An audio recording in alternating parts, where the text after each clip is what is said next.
Hi there, this is Menno Nerd Steve, and I'm here to apologize to Robert. Well, you see, what happened is I promised Robert that I would actually do a vlog, I think it was more than 2 weeks ago, and I didn't. I have excuses. I've been running an overnight shelter. I've had to do extra things because we had a cold snap here for the folks out on the street. So I've been really busy and I haven't had time. But I didn't even tell Robert that I was delaying. So I just have a straight up apologies to make. And I'm sorry, Robert, that you had to wait so long for me to get going and have my brain back together in order to do this. I apologize for that. So Robert had to wait, and I don't know that anybody else was waiting.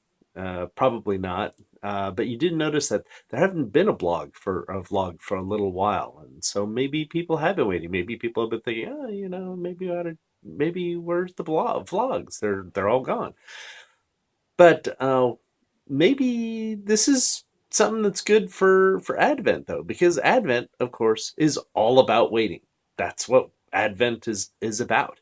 The fact is that we've got all of these promises in the Old Testament that God said these are going to be fulfilled and these are going to happen, and the ancient saints had to wait. They had to wait to find out what the when the promises were going to happen.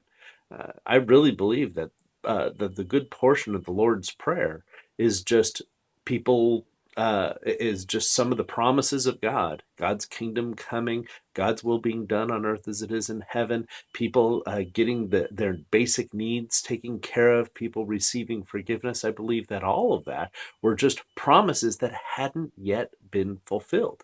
And Jesus is teaching us to say, God, come on, let's get going. You've got these promises. Let's make it happen. And so the thing is that you look at the promises of Advent. There's a lot of the promises that were fulfilled by the time of Jesus. That they had land, they had food, but they didn't have freedom, and they didn't have peace, and they didn't have God's will, and they didn't have the Messiah. All of these were promises that were still yet to come.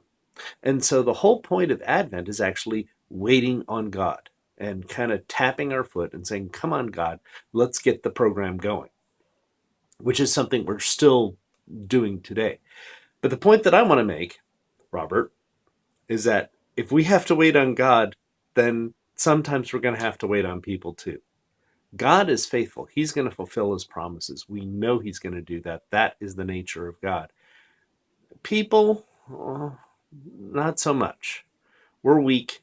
We have difficulties. We have problems, which is why one of the great characteristics of the fruit of the Spirit is patience, or how I like it in the King James, long suffering, dealing with people's inconsistencies and unfaithfulness and problems, and yet wading through them and saying, well, I think they'll get better next time around. I mean, maybe they'll improve, or I have hope for this person, and I think that's a really good thing for us to pay attention to. So, Robert, thank you for being long suffering.